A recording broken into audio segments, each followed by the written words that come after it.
Hello everyone, এখন আমি তোমাদের সঙ্গে পৃথিবীর উৎপত্তি এবং ভূ অভ্যন্তরের গঠন origin of earth and interior of the earth এই চ্যাপ্টারটার উপরে যে সমস্ত এমসিকিউ ছোটো প্রশ্নগুলো হয় সেগুলো সম্পর্কে আমি আলোচনা করব। তো তোমরা একটু মন দিয়ে শোনো, দেখো, আশা করি তোমাদের পরীক্ষার সময় এটা শুনলে অনেকটাই সুবিধা হবে। তাহলে দেখো, প্রথম প্রশ্ন যেটা আছে যে বিগ ব্যাং থিওরি, যে বিশাল বিস্ফোরণের ফলে বর্তমান মহাবিশ্বের সৃষ্টি হয়েছে, তা আনুমানিক প্রায় কত কোটি বছর পূর্বে? 1370 কোটি বছর পূর্বে। সূর্যের উপরিপৃষ্ঠের একটি অংশ বাষ্পীয় পিণ্ড রূপে ছিটকে বেরিয়ে এসে পরবর্তী পিণ্ডটির ঘনীভবনের ফলে গ্রহদের উৎপত্তি ঘটে। এই তত্ত্বটি উপস্থাপন করেন কে? এই তত্ত্বটি উপস্থাপন করেন তোমার জিন্স এবং জেফ্রিজ, জেমস জিন্স এবং হ্যারল্ড জেফ্রিজ। ঠিক আছে। নিচের কোনটি বামন গ্রহ?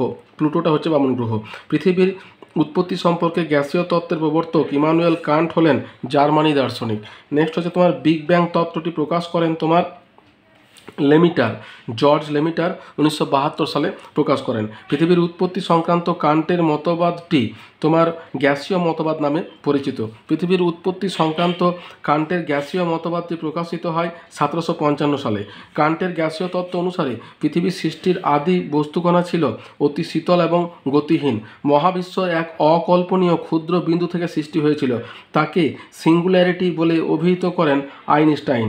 নিম্নলিখিত কোন তত্ত্বে নিউটনের মহাকর্ষ তত্ত্বের সার্থক প্রয়োগ লক্ষ্য করা যায়? সেটা হচ্ছে তোমার গ্যাসীয় মতবাদে। বিগ ব্যাং কথাটি সর্বপ্রথম ব্যবহার করেন ফ্রেড হয়েল। পৃথিবীর উৎপত্তি সংক্রান্ত জিন্স ও জেফ্রিসের জোয়ারজনিত স্ফীতি মতবাদ প্রকাশিত হয় 1919 খ্রিস্টাব্দে। পৃথিবীর উৎপত্তি সংক্রান্ত জোয়ারি এবং জোয়ারজনিত স্ফীতি মতবাদের প্রবক্তা হলেন তোমার জিন্স এবং জেফ্রিস। পৃথিবীর উৎপত্তি সংক্রান্ত নিম্নলিখিত কোন তত্ত্বটি একক তত্ত্বের উদাহরণ? সেটা হচ্ছে তোমার ল্যাপ্লাসের নীহারিকা তত্ত্ব। পৃথিবীর উৎপত্তি সংক্রান্ত নিম্নলিখিত কোন তত্ত্বটি দ্বিতত্ত্বের উদাহরণ নয়? কান্টের গ্যাসীয় মতবাদ। নেক্সট হচ্ছে তোমার কান্টের গ্যাসীয় তত্ত্ব অনুসারে ঘূর্ণায়মান নীহারিকার নিরক্ষীয় অংশ থেকে কতগুলি বলয়ের উৎপত্তি ঘটে? 7টি বলয়ের উৎপত্তি ঘটে। নিফেসীমা নামে পরিচিত হলো পৃথিবীর অভ্যন্তরভাগ অন্তঃগুরুমণ্ডল। সর্বাপেক্ষা হালকা ভূস্তর হলো তোমার শিয়াল বা মহাদেশীয় ভূস্তর। সর্বাপেক্ষা পুরু, ঘন এবং ভারী ভূস্তর হচ্ছে তোমার কোর বা কেন্দ্রমণ্ডল। দেহ তরঙ্গ এর উদাহরণ হচ্ছে তোমার দেহ তরঙ্গ বা বডি তরঙ্গ এর উদাহরণ হচ্ছে তোমার এস তরঙ্গ। এ এবং বি উভয় তরঙ্গ, এল তরঙ্গ কোনোটিই নয়। দেহ তরঙ্গের উদাহরণ হচ্ছে তোমার এল তরঙ্গ। ভূ অভ্যন্তরের কোন স্তরটি স্বল্প গতিবেগ সম্পন্ন অঞ্চল? সেটা হচ্ছে তোমার বহিগুরুমণ্ডল। এখানে তোমার এস তরঙ্গ স্বল্প গতিবেগ সম্পন্ন। পদার্থের মধ্য দিয়ে ক্রমাগত সংকোচন প্রসারণের মধ্য দিয়ে এগিয়ে চলে তোমার এস তরঙ্গ, সংকোচন প্রসারণের মধ্য দিয়ে এগিয়ে চলে। এরপর দেখো আছে 23 নম্বর, কেন্দ্রমণ্ডল গঠনকারী মূল উপাদান দুটি হলো নিফেসীমা, নিকেল এবং তোমার লোহা। ঠিক আছে। তারপর দেখো পি তরঙ্গ প্রবাহিত হয় সকল ভূস্তরের মধ্য দিয়ে। কঠিন তরল দুটো পি একমাত্র তরঙ্গ যেটা কঠিন তরলের মধ্য দিয়ে যেতে পারে। বাকি PSL এগুলো শুধুমাত্র কঠিন মাধ্যমের মধ্য দিয়ে যেতে পারে। ভূত্বক গঠনকারী প্রধান ভৌত উপাদানটি হলো তোমার ভূত্বক গঠনকারী প্রধান ভৌত উপাদানটি হচ্ছে তোমার, এটা তোমার পটাশিয়াম হবে। ঠিক আছে, ভুল করে অক্সিজেন আছে কিন্তু পটাশিয়াম হবে। ভূপৃষ্ঠ থেকে ভূকেন্দ্র পর্যন্ত পৃথিবীর গড় ব্যাসার্ধ 6371 কিলোমিটার।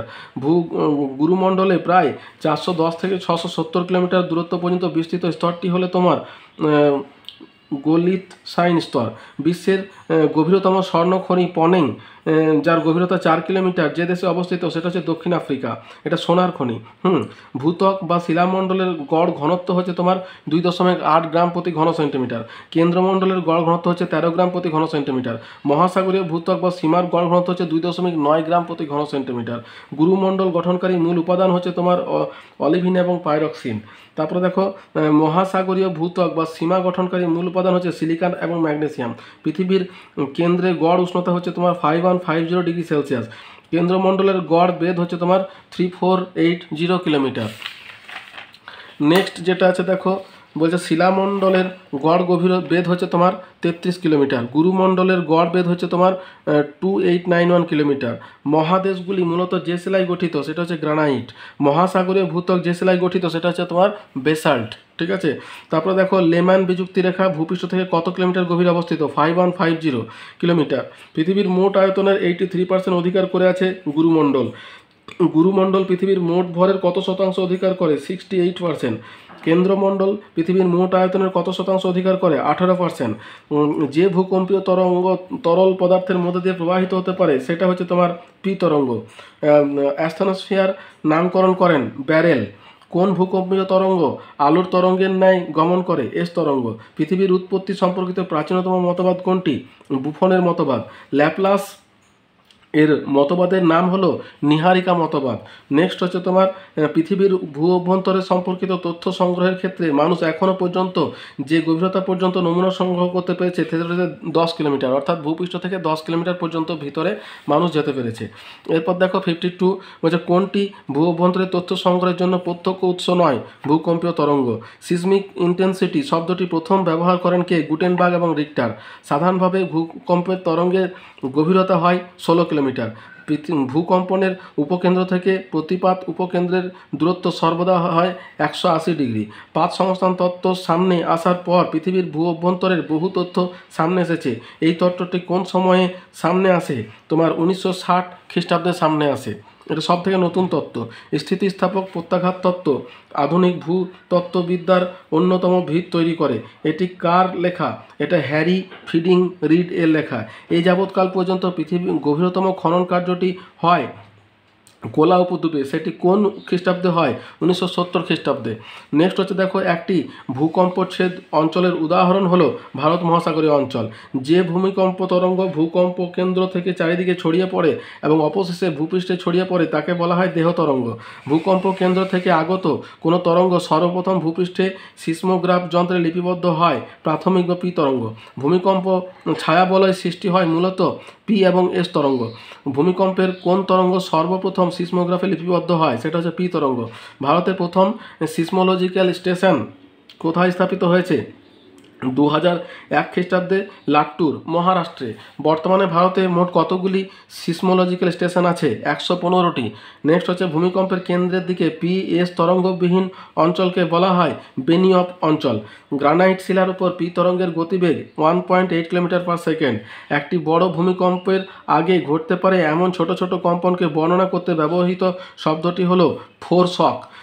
কোন ধরনের ভূমিকম্প তরঙ্গের দৈর্ঘ্য তরঙ্গের এবং তরঙ্গ দৈর্ঘ্য ও স্থায়িত্ব বেশি? সেটা হচ্ছে এল তরঙ্গ। এল তরঙ্গের পৃষ্ঠ তরঙ্গ বলার কারণ হচ্ছে ভূপৃষ্ঠের সমান্তরালে প্রবাহিত হয় এবং চারিদিকে ছড়িয়ে পড়ে। ভূকম্প তরঙ্গ কোন অভিমুখে প্রবাহিত হয়? সমস্ত দিকে। ভূমিকম্প তরঙ্গ কি? প্রাকৃতিক এবং অপ্রাকৃতিকভাবে সৃষ্ট কম্পন যা শিলার মধ্য দিয়ে প্রবাহিত হয়। কোন অবস্থানে তরঙ্গ সর্বোচ্চ শক্তিতে পৌঁছায়? ভূমিকম্পের কেন্দ্রের উপরে পৃষ্ঠে। ভূমিকম্প কেন্দ্র ঠিক তরঙ্গ মুক্তি ঘটে পি এবং এস তরঙ্গ। প্রাথমিক তরঙ্গ পৃথিবী পৃষ্ঠকে কীভাবে প্রভাবিত করে? প্রাথমিক তরঙ্গ পৃথিবী পৃষ্ঠে শিলাকে সংকুচিত ও প্রসারিত করে। এরপর দেখো গৌণ তরঙ্গ শিলাকে কীভাবে আন্দোলিত করে? শিলাকে আনুভূমিকভাবে আন্দোলিত করে। ভূমিকম্পের তরঙ্গগুলির মধ্যে কোনটি সর্বাপেক্ষা ক্ষুদ্র তরঙ্গ? পি তরঙ্গ সব থেকে ক্ষুদ্র, যার জন্য এটা সমস্ত মাধ্যমের মধ্যে দিয়ে যেতে পারে, কঠিন এবং তরল। ভূমিকম্পের ছায়াবলয়ের কৌণিক দূরত্ব কত? 104 থেকে 140। কোন ভূমিকম্প তরঙ্গ পৃথিবীর কেন্দ্রমণ্ডলে প্রবেশ করতে পারে না? সেটা হচ্ছে এস তরঙ্গ। সর্বাধিক ঘনত্বের অধিকারী কোন স্তর? কেন্দ্রমণ্ডল। ভূপৃষ্ঠ থেকে পৃথিবীর কেন্দ্রের দিকে পদার্থসমূহের ঘনত্ব বৃদ্ধি পায়। শিয়াল ও সীমা কোনো বিযুক্তি রেখা দ্বারা বিচ্ছিন্ন হয়? কন্ডার বিযুক্তি দ্বারা। ভূ অভ্যন্তরের কোন স্তরকে নিফে বলা হয়? কেন্দ্রমণ্ডলকে। ভূ অভ্যন্তরে 100 কিলোমিটার গভীরতা পর্যন্ত উষ্ণতা প্রতি কিলোমিটারে কী হারে বৃদ্ধি পায়? 30 ডিগ্রি সেলসিয়াস হারে। পৃথিবীর গড় ঘনত্ব হচ্ছে 5.5 গ্রাম প্রতি ঘন সেন্টিমিটার। ভূত্বক ও গুরুমণ্ডলের মাঝে কোন বিযুক্তি রেখা আছে? মোহরবিষিক বিযুক্তি রেখা। লেম্যান বিযুক্তি সংলগ্ন দুটি স্তর হলো তোমার বহিকেন্দ্রমণ্ডল এবং অন্তঃকেন্দ্রমণ্ডল। সবচেয়ে দ্রুতগামী ভূকম্পীয় তরঙ্গ হলো পি তরঙ্গ। তাহলে এই হলো তোমার। এরপরে দেখো আছে 89 হচ্ছে পি তরঙ্গের বৈশিষ্ট্য কী? বলছে সর্বাধিক দ্রুত গতি সম্পন্ন তরঙ্গ, অর্থাৎ পি এবং এস এল তিনটে তরঙ্গের মধ্যে এটা সর্বাধিক দ্রুত গতি সম্পন্ন। পি এবং এস তরঙ্গ অপেক্ষা এল তরঙ্গ কম শক্তিশালী। তাহলে এল তরঙ্গের দ্বারা ক্ষয়ক্ষতি অধিক হওয়ার কারণ কি? তোমার পি এবং এস তরঙ্গের পদার্থের কণাগুলি তরঙ্গের অভিমুখে অনুযায়ী একদিকে স্থানান্তরিত হয়। এই একমুখী স্থানান্তরের কারণে ক্ষয়ক্ষতির পরিমাণ তুলনামূলকভাবে কম। তির্যকভাবে স্থানান্তরের কারণে ক্ষয়ক্ষতির পরিমাণ বেশি হয়। পৃথিবীর পরিধি বরাবর অধিক কার্যকর হওয়ায় এল তরঙ্গ বিধ্বংসী হয়। এই সব কটি কারণে কিন্তু দায়ী। এবার দেখো, যে সকল তরঙ্গ ভূ অভ্যন্তরে উৎপন্ন হয়ে ভূগর্ভের বিভিন্ন পদার্থের মধ্য দিয়ে ভূপৃষ্ঠে এসে পৌঁছায় সেই তরঙ্গগুলিকে দেহ তরঙ্গ বলে। যেমন পি এবং এস তরঙ্গ। এই দেহ তরঙ্গের সাহায্যে ভূ অভ্যন্তরের যে বিষয় সম্বন্ধে জানা যায় তা হলো তোমার ভূ অভ্যন্তরের গঠন, স্তরবিন্যাস, ভূ অভ্যন্তরের বিভিন্ন পদার্থের প্রকৃতি, এই সবগুলোই কিন্তু জানতে পারা যায়। কেন্দ্রমণ্ডল সম্পর্কিত সঠিক বিষয় নয় কোনটি? কেন্দ্রমণ্ডলের সর্ব উপরে আছে লেম্যান বিযুক্তি, এটা ভুল, বাকিগুলো সব ঠিকই আছে। নিচের কোনটি পৃথিবীর ভূ অভ্যন্তরের বৈশিষ্ট্য নয়? দেখো এইটা, ভূত্বক থেকে যত গভীরে যাওয়া যায় ততই কঠিন থেকে তরল পদার্থ পাওয়া যায় কেন্দ্র পর্যন্ত, এটা ভুল, কেন্দ্রে কিন্তু হচ্ছে কঠিন। নেক্সট দেখো যেটা আছে 94-এ, ড্যাশ ঝাঁটার মতো, ধূমকেতু ঝাঁটার মতো লেজ বিশিষ্ট উজ্জ্বল জ্যোতিষ্ককে অগ্নি তোমার ধূমকেতু ঝাঁটার মতো, এটা ভুল আছে তোমার। ঝাঁটার মতো লেজ বিশিষ্ট উজ্জ্বল জ্যোতিষ্ককে ধূমকেতু বলে। সূর্যের কাছে এলে লেজের মতো মতো তোমার অগ্নিশিখা তৈরি হয়। নেক্সট দেখো যেটা আছে, লক্ষ লক্ষ নক্ষত্র নিয়ে এক একটি ছায়াপথ তৈরি হয়। সূর্য, পৃথিবী সহ অন্যান্য গ্রহ এমনই আকাশগঙ্গা ছায়াপথের অন্তর্গত। সৌরজগতের উৎপত্তি বিষয়ক প্রথম বিজ্ঞানসম্মত তত্ত্ব উপস্থাপন করেন কান্ট। তার এই তত্ত্বটি মূলত মাধ্যাকর্ষণ শক্তির উপরে প্রতিষ্ঠিত। নেক্সট হচ্ছে সুপারনোভা নামক বিশাল নক্ষত্রের বিস্ফোরণের ফলে উৎপন্ন গ্যাস ও ধুলোকণার মেঘ নীহারিকা নামে পরিচিত। বর্তমান সময়কাল পর্যন্ত মানুষ মাত্র 10,06,371 কিলোমিটার গভীরতা পর্যন্ত নমুনা সংগ্রহ সমর্থন করতে পেরেছে। যদিও পৃথিবীর কেন্দ্র গভীরতা হচ্ছে তোমার পৃথিবীর কেন্দ্রের গভীরতা হচ্ছে তোমার 6,371, অর্থাৎ 10 কিলোমিটার পর্যন্ত। আমি ভুল বললাম, এখানে 10 কিলোমিটার হবে। অর্থাৎ বলছে বর্তমান সময়কাল পর্যন্ত মানুষ মাত্র 10 কিলোমিটার গভীরতা পর্যন্ত নমুনা সংগ্রহ করতে পেরেছে, যদিও পৃথিবীর কেন্দ্র পর্যন্ত গভীরতা হচ্ছে 6371 কিলোমিটার। এরপর দেখো যেটা আছে, বলছে ভূগর্ভে 100 কিলোমিটার গভীরতা পর্যন্ত তাপমাত্রা বৃদ্ধির হার প্রায় 15 ডিগ্রি সেলসিয়াস এবং গড় ঘনত্ব প্রায় তোমার 2.9 গ্রাম প্রতি ঘন সেন্টিমিটার। এরপর দেখো, সর্বাধিক গতিবেগ সম্পন্ন তরঙ্গ হচ্ছে তোমার পি তরঙ্গ। ভূত্বকের ওপর দিয়ে তোমার 6 কিলোমিটার পার সেকেন্ড বেগে প্রবাহিত হয়। তারপরে দেখো, ভূমিকম্পের ছায়া বলের সৃষ্টি হয় তোমার 104 থেকে 143 ডিগ্রি কৌণিক দূরত্বের মধ্যে। এবার দেখো, এখানে তোমার বাক্যের পুনর্বিন্যাস করতে বলেছে। তোমার এখানে দেখো প্রথমে যেটা হবে সেটা হচ্ছে তোমার, অর্থাৎ এখানে সৌরজগতের গ্রহগুলি পরপর সাজাতে বলেছে। তাহলে প্রথমে এখানে দেখো আছে বৃহস্পতি, তারপরে আছে 6 নম্বরে আছে তোমার শনি, বৃহস্পতি শনি, তারপরে আছে তোমার বৃহস্পতি শনি, তারপর 7 নম্বর হচ্ছে ইউরেনাস, তারপরে আছে তোমার 8 নম্বর হচ্ছে নেপচুন। বৃহস্পতি শনি ইউরেনাস নেপচুন, এই চারটে পরপর, মানে এগুলো বহিস্থ গ্রহগুলোকে পরপর সাজাতে বলেছে, বৃহস্পতি শনি ইউরেনাস নেপচুন, ঠিক আছে। তারপর দেখো, পৃথিবীর উৎপত্তি বিষয়ক মতবাদগুলি অতীত থেকে বর্তমান পর্যন্ত কালক্রম হচ্ছে তোমার, প্রথমে হচ্ছে তোমার 2 নম্বরটা গ্যাসীয় মতবাদ, তারপর হচ্ছে নীহারিকা মতবাদ, তারপর হচ্ছে তোমার জোয়ারি মতবাদ এবং সবশেষে হচ্ছে বিগ ব্যাং তত্ত্ব, এটা হচ্ছে সব থেকে নতুন। এবার দেখো, গতিবেগ অনুসারে ভূকম্পীয় তরঙ্গগুলি ক্রম অবস্থান বলছে। প্রথমে তোমার হচ্ছে 2 নাম্বার অর্থাৎ পি ওয়েভ, তারপরে হচ্ছে 1 নাম্বার মানে এস ওয়েভ, তারপর হচ্ছে এল ওয়েভ। তারপর দেখো, ভূত্বক থেকে ভূ অভ্যন্তর পর্যন্ত যদি স্তরগুলো সাজানো হয় তাহলে প্রথমে হবে 2 নাম্বার কন্ডাট বিযুক্তি, যেটা শিয়াল সীমার মাঝে আছে, তারপর হচ্ছে মোহ বিযুক্তি, তারপর আছে তোমার রেপটি বিযুক্তি এবং সবশেষে আছে তোমার লেম্যান বিযুক্তি। তারপর দেখো, পৃথিবীর উৎপত্তি বিষয়ক মতবাদগুলি যদি কালক্রমে সাজানো হয় তাহলে সব থেকে আগে যেটা হবে 2 নাম্বার সেটা গ্যাসীয় মতবাদ, তারপর হবে 3 নাম্বার হচ্ছে নীহারিকা মতবাদ, 4 নাম্বার হচ্ছে গ্রহাণু মতবাদ, আর সব থেকে শেষে হচ্ছে তোমার জোয়ারি মতবাদ। এরপর দেখো আছে বিবৃতি, এ হচ্ছে তোর এস তরঙ্গ তরল পদার্থের উপর ভ্রমণ করতে পারে না। কারণ কি? ভূ অভ্যন্তরে প্রত্যেকটি বলয় আলাদা আলাদাভাবে কঠিন, তরল, সান্দ্র এবং স্থিতিস্থাপক অবস্থায় আছে। এখানে এ এবং আর দুটোই সঠিক, আর এবং এ এর সঠিক বিশ্লেষণ নয়, অর্থাৎ এই বিশ্লেষণটা কিন্তু সঠিক নয়, কিন্তু তথ্যটা সঠিক। এরপর দেখো কি আছে, মানচিত্রে ভূমিকম্পের সমান তীব্রতার স্থানগুলিকে যে কাল্পনিক রেখা দ্বারা যুক্ত করা হয় তাকে বলা হয় সমতীব্রতা ভূমিকম্পের তীব্রতা রেখা, মার্কলি স্কেল দ্বারা পরিমাপ করা হয়। তাহলে এখানে দেখো এ এবং আর দুটোই সঠিক, তবে আর এ এর সঠিক বিশ্লেষণ কিন্তু নয়। তারপর দেখো কি আছে, ভূ অভ্যন্তরে সাধারণত কোনো চ্যুতিরেখা বরাবর এলাকার ভূমিকম্পর কেন্দ্র অবস্থান করে। কারণ কি? এই ভূমিকম্পের কেন্দ্রের গভীরতা 16 থেকে 700 কিলোমিটার পর্যন্ত হতে পারে, তবে সাধারণত 16 কিলোমিটার গভীরতা পর্যন্ত হয়। এ এবং আর দুটোই সঠিক এবং আর এ এর সঠিক বিশ্লেষণ নয়। এবার দেখো আছে কঠিন অন্তঃ কেন্দ্রমণ্ডলটি 85% লৌহ জাতীয় পদার্থ এবং 15% নিকেল দ্বারা গঠিত। কারণ কি, লৌহ এবং নিকেল অত্যন্ত ভারী, তাই কেন্দ্রমণ্ডলে অবস্থান করছে। তাহলে এ ও আর দুটোই সঠিক, আর এ এর সঠিক বিশ্লেষণ। নেক্সট হচ্ছে দেখো লেম্যান বিযুক্তি বলুন বিযুক্তি নামে পরিচিত। লেম্যান বিযুক্তির উষ্ণতা প্রায় 5500 ডিগ্রি সেলসিয়াস। এখানে এ আর দুটোই সঠিক, আর এ এর সঠিক বিশ্লেষণ নয়। এরপরে দেখো আছে বলছে বিবৃতি যে মঙ্গল বৃহস্পতির মধ্যে অসংখ্য গ্রহাণু দলবদ্ধ অবস্থায় দেখা যায়, এরা ঝাঁটার মতো লেজ বিশিষ্ট জ্যোতিষ্ক। এখানে কি হচ্ছে, এ ভুল, মানে এই তথ্যটা হচ্ছে ভুল, আরটা হচ্ছে সঠিক। নেক্সট হচ্ছে দেখো আগ্নেয়গিরির মধ্যে যে লাভা ভূ অভ্যন্তর থেকে বেরিয়ে আসছে তা বিশ্লেষণ করেই ভূ অভ্যন্তরের তথ্য পাওয়া সম্ভব। এই লাভা ভূপৃষ্ঠের যে কোনো স্থান দিয়ে বেরিয়ে যে কোনো সময় নির্গত হতে পারে। এটা তোমার এ এবং আর দুটোই সঠিক, তবে আর এ এর সঠিক বিশ্লেষণ নয়। এবার দেখো এখানে যে ডায়াগ্রামটা আছে, এই ডায়াগ্রামে এইগুলো কি সেই নামটা লিখতে হবে। তাহলে দেখো তোমার এখানে ভূমিকম্পের কেন্দ্র 1 নাম্বার, ভূমিকম্পের উপকেন্দ্র এবং ভূমিকম্পর কেন্দ্র আকারে ছড়িয়ে পড়া। এখানে 3 নাম্বারটা হবে তোমার এ, 3 নাম্বারটা এ হবে, এবং এখানে যে নামটা আছে এই নামটা 3 নাম্বার, মানে ভূমিকম্পের কেন্দ্র ঢেউ চারিদিকে ছড়িয়ে পড়ার চিত্র দিয়েছে। 2 নাম্বারটা হবে বি, অর্থাৎ 2 নাম্বারটা যেটা আছে সেটা হচ্ছে তোমার বি, এই যে 2 নাম্বার বি, এবং 1 নাম্বারটা যেটা আছে সেটা সি, অর্থাৎ ভূমিকম্পের কেন্দ্র হচ্ছে এইটা। নেক্সট দেখো এখানে ছায়া বলয় সম্পর্কে এখানে একটা ছবি দিয়েছে। তো এরপর দেখো এখানে বলছে বিবৃতি বলছে বুধ হলো কুলীন গ্রহ, বুধের উপগ্রহের সংখ্যা 5টি।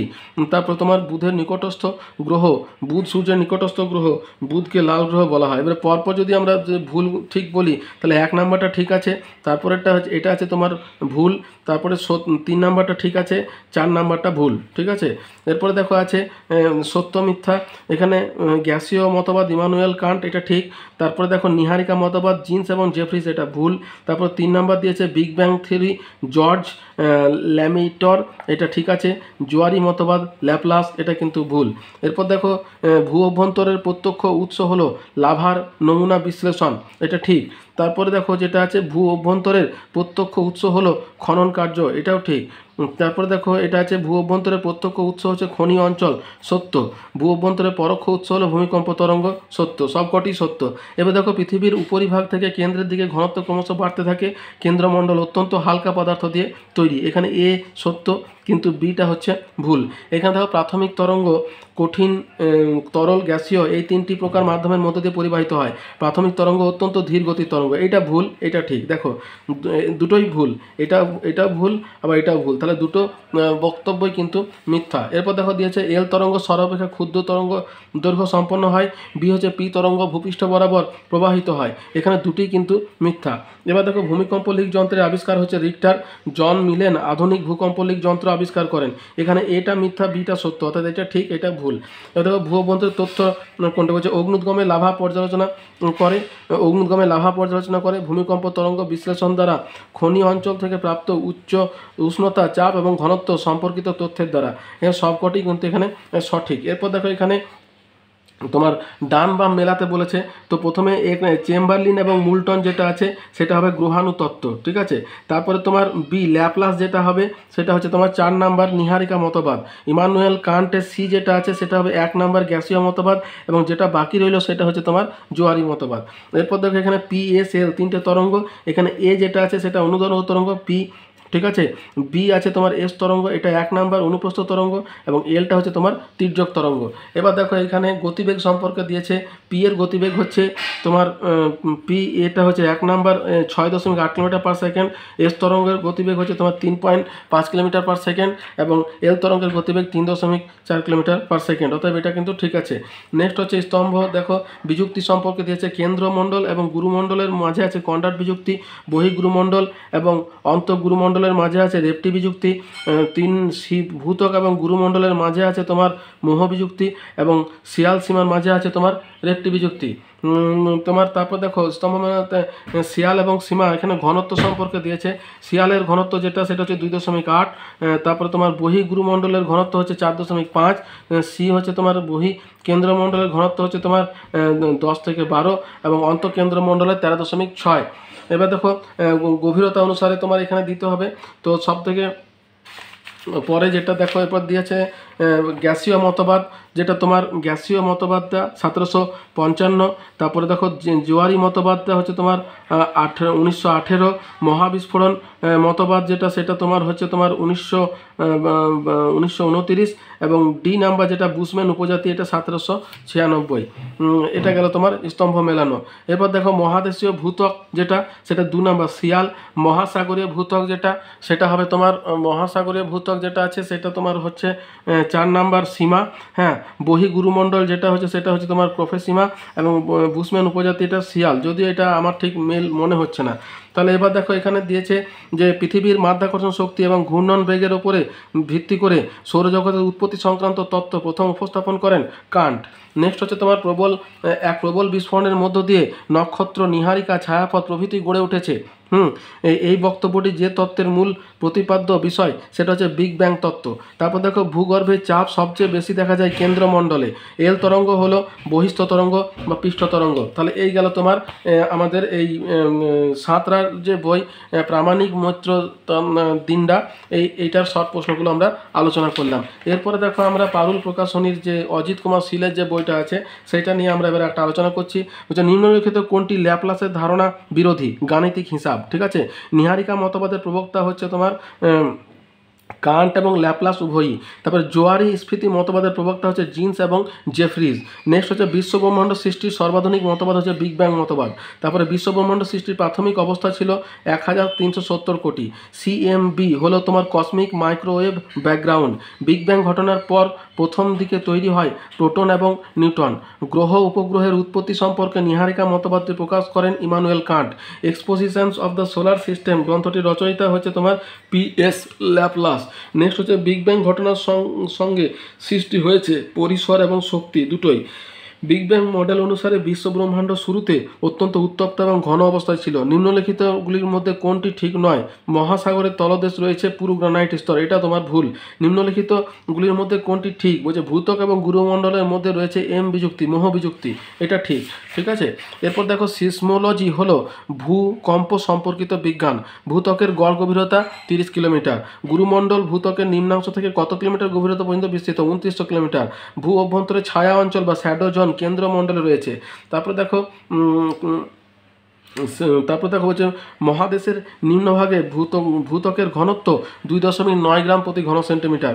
কেন্দ্রমণ্ডলে ব্যাসার্ধ নির্ভুলভাবে প্রথম আবিষ্কার করেন গুটেনবার্গ। ভূ অভ্যন্তরে ছায়া অঞ্চল রয়েছে কেন্দ্রমণ্ডলের 102 থেকে 143 ডিগ্রির মধ্যে। কেন্দ্রমণ্ডলের বাইরের অংশ প্রতিহত করে এস তরঙ্গকে। গুটেনবার্গ তোমার বিযুক্তি সীমা নির্দেশ করে গুরুমণ্ডল এবং কেন্দ্রমণ্ডলের মধ্যে। নেক্সট হচ্ছে ভূ অভ্যন্তরে মহাদেশ গঠনকারী গ্রানাইট ও বেসল্ট শিলার সীমা নির্দেশ করে তোমার কনরাড বিযুক্তি। সূর্য থেকে ছায়াপথের একটি নক্ষত্র হচ্ছে মিল্কি ওয়ে। তারপরে তোমার যেটা তোমার আকাশগঙ্গা ছায়াপথ। ঠিক আছে, মিল্কি ওয়ে বা আকাশগঙ্গা ছায়াপথ। তারপর দেখো বিগ ব্যাং ঘটনার সময়কাল বলা হয়েছে 1370 কোটি বছর আগে। কসমিক মাইক্রোওয়েভ ব্যাকগ্রাউন্ড আবিষ্কার করেন তোমার পেনজিয়াস এবং উইলসন দুজনেই। বিগ ব্যাং ঘটনার অব্যাহত পরই ব্রহ্মাণ্ড তাপমাত্রা সেন্টিগ্রেড ডিগ্রিতে ছিল 1 ট্রিলিয়ন = 1 লক্ষ কোটি, এটা 1000 ট্রিলিয়ন। তারপরে কসমিক মাইক্রোওয়েভ ব্যাকগ্রাউন্ড আবিষ্কৃত হয় তোমার 1964 খ্রিস্টাব্দে। বিগ ব্যাং তত্ত্বের প্রাথমিক প্রবক্তা হলেন তোমার লেমাইট্রে। কসমিক ব্যাকগ্রাউন্ড রেডিয়েশন আবিষ্কারের জন্য কোন বিজ্ঞানী নোবেল পান? পেনজিয়াস এবং উইলসন দুজনেই। কোন ভূকম্পীয় তরঙ্গ শব্দ তরঙ্গের ন্যায় গমন করে? পি তরঙ্গ শব্দ তরঙ্গের ন্যায় গমন করে। ভূকম্পীয় পৃষ্ঠ তরঙ্গ হলো এল তরঙ্গ। নেক্সট হচ্ছে দেখো আলোক তরঙ্গের ন্যায় গমন করে এস তরঙ্গ। ভূকম্পীয় তরঙ্গ ভূকেন্দ্রে দ্রুততর পৌঁছায় পি তরঙ্গ। কোন তরঙ্গ ভূত্বকে সীমাবদ্ধ থাকে? এল তরঙ্গ। ভূপৃষ্ঠ ধ্বংসাত্মক ক্ষতি সাধন করে এল তরঙ্গ। শিয়াল সীমাকে পৃথককারী বিযুক্তি হচ্ছে তোমার কনরাড বিযুক্তি। পি ও এস তরঙ্গ বিশ্লেষণ করে কে প্রথম বলেছেন ভূত্বক দুটি স্তরে আছে? কনরাড। তারপর দেখো মহাদেশীয় ভূত্বক মূলত গঠিত যে শিলা দ্বারা, সেটা হচ্ছে গ্রানাইট। মহাসাগরীয় ভূত্বক যে শিলা দ্বারা গঠিত? বেসাল্ট। অ্যাস্থেনোস্ফিয়ারের অবস্থান হলো গুরুমণ্ডলের উপরের স্তরে। অ্যাস্থেনোস্ফিয়ারের গভীরতা হচ্ছে 150 কিলোমিটার। ঊর্ধ্ব গুরুমণ্ডলের পদার্থের ঘনত্ব হচ্ছে তোমার 3.3 থেকে 5.5 গ্রাম প্রতি ঘন সেন্টিমিটার। ভূ অভ্যন্তরের কোন অংশ তরল অবস্থায় থাকায় এস তরঙ্গকে প্রতিহত করে? সেটা হচ্ছে তোমার কেন্দ্রমণ্ডলের বাইরে বাইরের অংশ। কেন্দ্রমণ্ডলের ব্যাসার্ধ 3475 কিলোমিটার। কোন স্তরকে নিফে বলা হয়? কেন্দ্রমণ্ডলকে। কেন্দ্রমণ্ডলকে নিফে স্তর বলার কারণ কি? তার কারণ হচ্ছে লোহা এবং নিকেলের আধিক্যের জন্য। কেন্দ্রমণ্ডলের বাইরের অংশ ভিতরের অংশকে পৃথক করেছে যে বিযুক্তি, তাকে বলা হয় লেম্যান বিযুক্তি এবং বুলেন্দু বিযুক্তি। ভূত্বকের ঊর্ধ্বস্তরে শিয়াল নামে পরিচিত হওয়ার কারণ এটি গঠিত হয় সিলিকা এবং অ্যালুমিনিয়াম দ্বারা। ভূত্বকে নিম্নাংশ সীমা নামে পরিচিত হওয়ার কারণ এটি গঠিত হয় শিয়াল এবং ম্যাগনেসিয়াম দ্বারা, সিলিকা এবং ম্যাগনেসিয়াম দ্বারা। ভূ অভ্যন্তরের ঘনাঙ্ক কেন্দ্রমণ্ডলে সব থেকে বেশি। পুষ্পুল তরঙ্গ কোনটি? পি তরঙ্গ। বিশ্বব্রহ্মাণ্ড সৃষ্টির শুরুতে উত্তপ্ত এবং ঘন অবস্থায় ছিল, তার কারণ হচ্ছে বিশ্বব্রহ্মাণ্ড ছিল একটি এককে কেন্দ্রীভূত। বি হচ্ছে উষ্ণতা ছিল প্রায় 1000 ট্রিলিয়ন ডিগ্রি সেন্টিগ্রেড, অসীম ঘনত্বে কেন্দ্রীভূত। এইগুলো সবগুলোই কিন্তু হবে। এবার দেখো পৃথিবী এবং অন্যান্য গ্রহসমূহ নীহারিকা অংশ ঘনীভূত হয়ে গঠিত হয়েছিল। এই মতবাদটির প্রবক্তা হচ্ছে তোমার ল্যাপ্লাস। তারপর দেখো ড্যাশ এর মতবাদ অর্থাৎ কান্টের মতবাদ তাপগতি সূত্র অনুযায়ী বাতিল হয়। নেক্সট হচ্ছে তোমার সৌরজগৎ সৃষ্টির গ্যাসীয় পদার্থ পটলের ন্যায় লম্বাটে হয়, তারপর ভেঙে গিয়ে গ্রহ উপগ্রহ সৃষ্টি হয়। এই ধারণা দিয়েছিলেন তোমার জিন্স এবং জেফ্রিজ। সৃষ্টিলগ্নে পৃথিবী একটি অসীম উষ্ণ অসীম ঘনত্বের এককে কেন্দ্রীভূত ছিল, বলা হয়েছে বিগ ব্যাং তত্ত্বে। ঠিক আছে। মহাজাগতিক অণু তরঙ্গপট বা কসমিক মাইক্রোওয়েভ ব্যাকগ্রাউন্ড বিশ্বব্রহ্মাণ্ড সৃষ্টির যে তত্ত্বে আলোচনা করা হয়েছে তা হলো তোমার বিগ ব্যাং থিওরি। যে বিন্দুতে ভূকম্প প্রথম সৃষ্টি হয় তাকে ফোকাস এবং এর ঠিক উপরে ভূপৃষ্ঠের বিন্দুটিকে তোমার ড্যাশ এপিসেন্টার বলা হয়। মহাদেশীয় ভূত্বক হলো শিয়াল। তারপর তোমার ভূত্বকের নিচে গুরুমণ্ডলের উপরের নমনীয় স্তরটি হচ্ছে তোমার অ্যাস্থেনোস্ফিয়ার। কেন্দ্রমণ্ডলের বহিরাষ্ঠী বা আউটার করে লৌহ এবং নিকেল গলিত অবস্থায় থাকে। কেন্দ্রমণ্ডলের বাইরের অংশ 5150 কিলোমিটার থেকে 6371 কিলোমিটার পর্যন্ত বিস্তৃত। নেক্সট হচ্ছে গুরুমণ্ডলের বিস্তার ভূত্বকের নিচে 200 থেকে 2900 কিলোমিটার। তারপরে নিম্ন গুরুমণ্ডল গঠনের অন্যতম উপাদানটি হচ্ছে তোমার নিকেল। কেন্দ্রমণ্ডলের বহিরাষ্ঠী অন্তরাষ্ঠী মাঝখানে রয়েছে তোমার লেম্যান বিযুক্তি। ঊর্ধ্ব গুরুমণ্ডলকে বলা হয় তোমার ক্রফে সীমা। ঊর্ধ্ব গুরুমণ্ডল নিম্ন গুরুমণ্ডলের মাঝে রয়েছে রেপটি বিযুক্তি। ঠিক আছে। নিফে বলা হয় তোমার কেন্দ্রমণ্ডলকে। তারপর দেখো কেন্দ্রমণ্ডলের ব্যাসার্ধ প্রায় নিখুঁতভাবে নির্ণয় করেন গুটেনবার্গ। এবার দেখো স্তম্ভগুলোকে যদি আমরা মেলাই তাহলে প্রথম যেটা আছে ভূত্বকীয় স্তর হবে শিয়াল, মহাসাগরীয় স্তর হবে তোমার সীমা, তারপর তোমার সি নাম্বার ঊর্ধ্ব গুরুমণ্ডলটা হবে তোমার 1 নাম্বার ক্রফে সীমা, আর বাকি যেটা রইলো সেটা হচ্ছে তোমার নিফে সীমা অন্তঃকেন্দ্রমণ্ডল। এরপর দেখো বিবৃতি বলছে নীহারিকা মতবাদে পৃথিবী সৃষ্টির ধারণা দিয়ে বলা হয়েছে নীহারিকার গ্যাস ঘনীভূত হয়ে গ্রহগুলি সৃষ্টি হয়েছে। কারণ কি? এই মতবাদ যে পৃথিবী এবং অন্যান্য গ্রহগুলি যে গ্যাস ঘনীভূত হয়ে সৃষ্টি হয়েছে তার যথাযথ ব্যাখ্যা দেয়। এখানে বিবৃতি এটা ভুল, অর্থাৎ প্রথম কারটা ভুল, কিন্তু কারণটা কিন্তু এটা হচ্ছে ঠিক। এরপর দেখো দিয়েছে বিগ ব্যাং তত্ত্ব বিশ্বব্রহ্মাণ্ড কীভাবে সৃষ্টি হয়েছে তার বৈজ্ঞানিক ব্যাখ্যা দেয়। কারণ এই তত্ত্বে বক্তব্য যে পৃথিবীর একটি অসীম ঘনত্বের অসীম উষ্ণ এককে কেন্দ্রীভূত ছিল এবং বিগ ব্যাং ঘটনার পর শক্তি পরিসর এবং পদার্থ সৃষ্টি হয় এবং যথাযথ বৈজ্ঞানিক ব্যাখ্যা দেওয়া হয়েছে। এই বিবৃতি এ এবং কারণ আর উভয় ঠিক, কারণ আরটি এর যথাযথ ব্যাখ্যা দেয়। এবার দেখো এখানে চিত্রে তোমার পরপর কি আছে, বায়ুমণ্ডল, ভূত্বক, গুরুমণ্ডল, কেন্দ্রমণ্ডল, সঠিক চিত্রতে কিন্তু এটা দেওয়া হয়েছে। এবার দেখো এখানে তোমার দিয়েছে প্রদত্ত চিত্রটি দেখে সৌরজগতের বৃহত্তম এবং ক্ষুদ্রতম গ্রহ দুটির অবস্থান লেখো। পঞ্চম এবং প্রথম, সব থেকে ছোট হচ্ছে এইটা, সব থেকে বড় হচ্ছে বৃহস্পতি, অর্থাৎ 1 2 3 4 5, এটা হচ্ছে বৃহস্পতি, এটা সব থেকে বড় এবং বুধ হচ্ছে সব থেকে ছোট। এবার নীহারিকা সংক্রান্ত মতবাদ বা কান্ট মতবাদ, কোন মতবাদটি পরপর যদি সাজানো হয় তাহলে কোনটা হবে? প্রথমে হবে 2 নাম্বার, বলছে প্রাথমিক বস্তুকণা এক সময় শীতল এবং কঠিন পদার্থ রূপে নীহারিকা বেষ্টিত ছিল। তারপর হচ্ছে তোমার অভিকর্ষজ বলের প্রভাবে কণাগুলি পরস্পরের দিকে আকৃষ্ট হয়ে সংঘর্ষে লিপ্ত হয়, তাও ঘূর্ণনের সৃষ্টি হয় এবং এগুলি গ্যাসীয় পদার্থে পরিণত হয়। তারপর হচ্ছে নীহারিকাতে পদার্থের উৎপত্তি ঘটে এবং সবশেষে হচ্ছে বলয়াকারে পদার্থ শীতল এবং ঘনীভূত হয়ে উপগ্রহের সৃষ্টি হয়। তাহলে এই গেল তোমার এরপর দেখো এখানে বিষয়ভিত্তিক কিছু ঘটনার বর্ণনা দেওয়া হয়েছে। এখানে হচ্ছে বিগ ব্যাং ঘটনার পরে ব্রহ্মাণ্ড দ্রুত পরিসর হতে থাকে যা শক্তি থেকে পদার্থ তৈরি সম্ভব করে। ঘটনা এবং সৃষ্টির পরিপ্রেক্ষিতে সঠিক বক্তব্য কোনটি? পরিসর, শক্তি, পদার্থ সৃষ্টি হয়েছে বিগ ব্যাং ঘটনার ফলে। এবার দেখো ভূকম্পীয় পি এবং এস তরঙ্গ, ভূ অভ্যন্তরে প্রসারী তরঙ্গ, দেহ তরঙ্গ এবং পি তরঙ্গ মানে কেন্দ্রমণ্ডলে আগে পৌঁছায়। ঘটনা এবং গতির ভিত্তিতে সঠিক বক্তব্য কোনটি? পি তরঙ্গ এস তরঙ্গ অপেক্ষা দ্রুত গতি সম্পন্ন হওয়ায় প্রথমে কেন্দ্রমণ্ডলে পৌঁছায়, এটা হবে তোমার সঠিক। এবার দেখো আমি তোমাদের ওই রায়ান মার্টিনের বই থেকে, এই রায়ান মার্টিনের যে বই আছে 60 এখান থেকে স্পেসিফিক কিছু প্রশ্ন বলছি, চ্যাপ্টার অনুযায়ী তো সবই আলোচনা করে হলো। দেখো পৃথিবীর উৎপত্তি সংক্রান্ত কোন মতবাদী ধ্রুপদী মতবাদের অন্তর্গত, বিগ ব্যাং তত্ত্ব। তারপর দেখো পৃথিবীর উৎপত্তি সংক্রান্ত ইমানুয়েল কান্টের মতবাদ কী নামে পরিচিত, গ্যাসীয় মতবাদ নামে পরিচিত। কান্টের ধারণা অনুযায়ী সৌরজগৎ সৃষ্টির আগে মহাকাশ কেমন ছিল, শীতল গতিহীন পদার্থের মেঘপুঞ্জ পরিপূর্ণ ছিল। তারপর দেখো বলয় থেকে ছিটকে বস্তুকণাগুলি সংকুচিত এবং ঘনীভূত হয়ে তৈরি করে উপগ্রহ। তারপর দেখো পৃথিবীর উৎপত্তি সংক্রান্ত কোনো মতবাদে বলা হয়েছে যে সৌরজগতের উদ্ভবের আদি পর্বে মহাশূন্যে অতি প্রাকৃতিক উপায়ে সৃষ্ট কঠিন পদার্থ বিক্ষিপ্ত অবস্থায় ছিল, কান্টের গ্যাসীয় মতবাদে। তারপর দেখো এখানে হচ্ছে পৃথিবীর উৎপত্তি সংক্রান্ত কোন তত্ত্বে আগন্তুক নক্ষত্রের উল্লেখ আছে, জোয়ারি তত্ত্ব মতবাদে। নেক্সট হচ্ছে বলছে কোন বিজ্ঞানীর মতে মহাবিশ্বের ব্যাপ্তি বিশাল এবং এখানে অবস্থিত নক্ষত্রগুলির মধ্যবর্তী দূরত্ব এতটাই যে এত সহজে সংঘর্ষ সম্ভব নয়, এটা বিজ্ঞানী লেভিন এই কথাটি বলেন। তারপর দেখো আছে বলছে যে গ্যালাকটিক ক্লাস্টার কি, বলছে 100 থেকে 1000টি গ্যালাক্সির একত্র সমাবেশকে তোমার গ্যালাকটিক ক্লাস্টার বলা হয়। বিগ ব্যাং শব্দটি প্রথম কে ব্যবহার করেন, তোমার হয়েল, ফ্রেড হয়েল। তারপর দেখো ইনফ্লেশনার থিওরিটি কার প্রস্তাবিত, গুথ, অ্যালেন গুথ এর প্রতিষ্ঠিত। বিগ ব্যাং তত্ত্ব সিঙ্গুলারিটি বলতে বোঝায় মহাস্ফীতির আগে মহাবিশ্বে ক্ষুদ্র বিন্দু সমান অতি ঘন এবং উত্তপ্ত অবস্থা। এরপর দেখো আছে পৃথিবীর সৃষ্টির কারণস্বরূপ মহাবিস্ফোরণটি ঘটেছিল আজ থেকে প্রায় 13.5 বিলিয়ন বছর পূর্বে। তারপর দেখো সুপারনোভা কি, এটা হচ্ছে নক্ষত্র বিস্ফোরণ। দ্য ফার্স্ট 3 মিনিটস গ্রন্থটি কার রচনা, হচ্ছে স্টিভেন উইনবার্গ এর রচনা।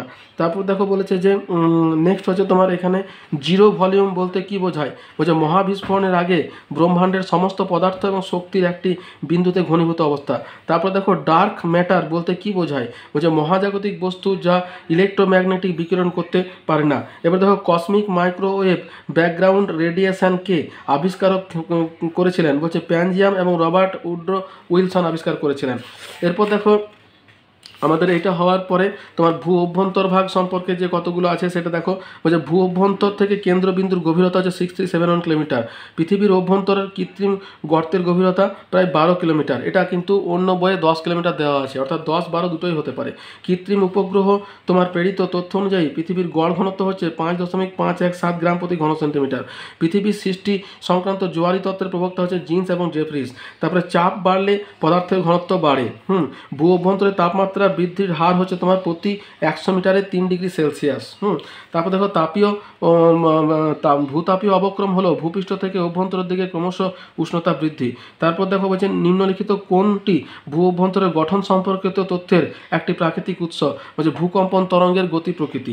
নেক্সট হচ্ছে ডিপ ওশান ড্রিলিং প্রজেক্ট এবং ইন্টিগ্রেটেড ওশান ড্রিলিং প্রজেক্ট যে কাজের সঙ্গে যুক্ত সেটা হচ্ছে সমুদ্র গর্ভে গর্ত করে ভূ অভ্যন্তরের সম্পর্কে তথ্য সংগ্রহ। তারপর দেখো ভূকেন্দ্র থেকে কোনো কৌণিক দূরত্বের মাধ্যমে পি তরঙ্গের সিসমোগ্রাফ ধরা পড়ে না 103 থেকে 142 ডিগ্রির মধ্যে, মানে এটা তোমার শ্যাডো জোন, ঠিক আছে, এই জন্য ধরা পড়ে না। তারপর দেখো কোন ভূবিজ্ঞানী ভূকম্পন তরঙ্গ অধ্যয়ন করে পৃথিবীর স্তরবিন্যাস করেন, বুলেন, ঠিক আছে। নেক্সট হচ্ছে তোমার ভূত্বক সম্পর্কিত কোন ব্যাখ্যাটি সঠিক, বলছে এটি শিলা এবং মৃত্তিকা দ্বারা গঠিত স্তর।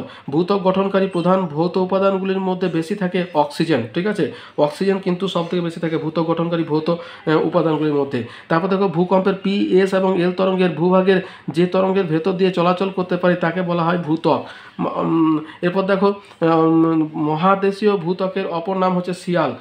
শিয়াল স্তরে পি তরঙ্গের গতিবেগ 6 কিলোমিটার প্রতি সেন্টিমিটার। শিয়াল মহাদেশীয় ভূত্বকের অপর নাম কি, বলছে ফেলসিক স্তর। নেক্সট দেখো আছে বলছে মোহ বিযুক্তি এবং গুটেনবার্গ বিযুক্তির মধ্যবর্তী স্তর হচ্ছে তোমার গুরুমণ্ডল। স্বল্প গতিবেগ সম্পন্ন বা লো ভেলোসিটি জোন কাকে বলা হয়, বহি গুরুমণ্ডলকে। কোন দুটি তলের মধ্যে বহিকেন্দ্র মণ্ডল অবস্থিত, গুটেনবার্গ এবং লেম্যান বিযুক্তি তলের মধ্যে তোমার প্রতিষ্ঠিত। এবার দেখো নিফে বলে পরিচিত তোমার নিফে বলে পরিচিত কিন্তু কেন্দ্রমণ্ডল হবে, এটা তোমার ভুল আছে। নিফে হচ্ছে তোমার কেন্দ্রমণ্ডল, নিকেল এবং ফেরাস। তারপর দেখো আছে এখানে অ্যাস্থেনোস্ফিয়ার অবস্থান করে তোমার গুরুমণ্ডলের ঊর্ধ্ব স্তরে। নেক্সট হচ্ছে তোমার ভূ অভ্যন্তরের সবচেয়ে দুর্বল স্তরটি হচ্ছে তোমার অ্যাস্থেনোস্ফিয়ার। লোহা এবং নিকেলের সম্মিলিত ভূ অভ্যন্তরস্থ স্তরটি মূলত যেটি নামে পরিচিত সেটা হচ্ছে তোমার নিফে দেখো ভূ অভ্যন্তরস্থ স্তরটি। এরপর দেখো আছে গুরুমণ্ডল কেন্দ্রমণ্ডলের মাঝের সীমানাকে বলা হয় গুটেনবার্গ বিযুক্তি। আর কেন্দ্রমণ্ডল গঠনকারী উপাদান হচ্ছে নিকেল। হ্যাঁ, গুরুমণ্ডলের মূল উপাদান হচ্ছে তোমার নিকেল এবং লোহা। এরপর দেখো আছে বলছে লেম্যান বিযুক্তি তলের সন্ধান কত সালে পাওয়া যায়? 1936 সালে। এরপর দেখো এগুলোকে যদি আমরা মেলাতে বলি ডান এবং বামের মধ্যে, তাহলে ইমানুয়েল কান্ট যেটা হবে সেটা তোমার গ্যাসীয় মতবাদ। তারপরে ভূ অভ্যন্তরের কৃত্রিম গঠনের কৃত্রিম উৎস যেটা সেটা শিলাসমূহের ঘনত্ব। তারপরে ভূ অভ্যন্তরের গঠনের প্রাকৃতিক উৎস যেটা সেটা হবে ভূকম্পন তরঙ্গ। এবং 4 নাম্বার যেটা হবে সেটা হবে তোমার দক্ষিণ আফ্রিকা, মানে এমপোনই খনি, সোনার খনি, এটা তোমার দক্ষিণ আফ্রিকায় অবস্থিত। তাহলে দেখো আমি মোটামুটি তোমাদের সঙ্গে এগুলো সব আলোচনা করার চেষ্টা করলাম। এবার দেখো এইখানে এই যে তোমার বিযুক্তি রেখার যে ব্যাপারটা আছে এটা কিন্তু তোমরা একটু ভালো করে দেখবে। এখানে 1 নাম্বার যেটা আছে সেটা হচ্ছে কন্ডাট বিযুক্তি, 2 নাম্বার যেটা আছে সেটা মোহ বিযুক্তি, 3 নাম্বার হচ্ছে তোমার গুটেনবার্গ বিযুক্তি। আবার এইগুলোর মাঝে আবার একটা করে মানে শিয়াল সীমার মাঝে যেমন আছে, যেমন বহিঃগুরুমণ্ডল অন্তঃগুরুমণ্ডলের মধ্যে আছে, বহিঃকেন্দ্রমণ্ডল অন্তঃকেন্দ্রমণ্ডলের মধ্যেও কিন্তু আছে। এবার দেখো এখানে এই যে একটা তোমার তত্ত্ব দিয়েছে 1925 সালে কন্ডাট বিযুক্তি আবিষ্কৃত হয়। তাহলে মোহ বিযুক্তি কত সালে আবিষ্কার হয়? 1909 সালে। ঠিক আছে, এখানে হবে 1909 সালে মোহ বিযুক্তি। 1930 সালে রেপটি বিযুক্তি। 1936 সালে আবিষ্কৃত হয় তোমার লেম্যান বিযুক্তি। ঠিক আছে, তাহলে এতদূর পর্যন্তই। দেখো যদি আমার ভিডিওটা তোমাদের একটু ভালো লেগে থাকে, যদি তোমাদের উপকার হয়ে থাকে, তাহলে একটা লাইক দিও, বন্ধুদের সঙ্গে শেয়ার করো, আর চ্যানেলটা সাবস্ক্রাইব করে রাখো। আর যদি কোনো প্রশ্ন থাকে তাহলে আমাকে কমেন্ট বক্সে কমেন্ট করো, আমি তোমাদের প্রশ্নের উত্তর দেওয়ার চেষ্টা করবো। তাহলে এতদূর পর্যন্ত, দেখা হচ্ছে পরের ভিডিওতে। ধন্যবাদ।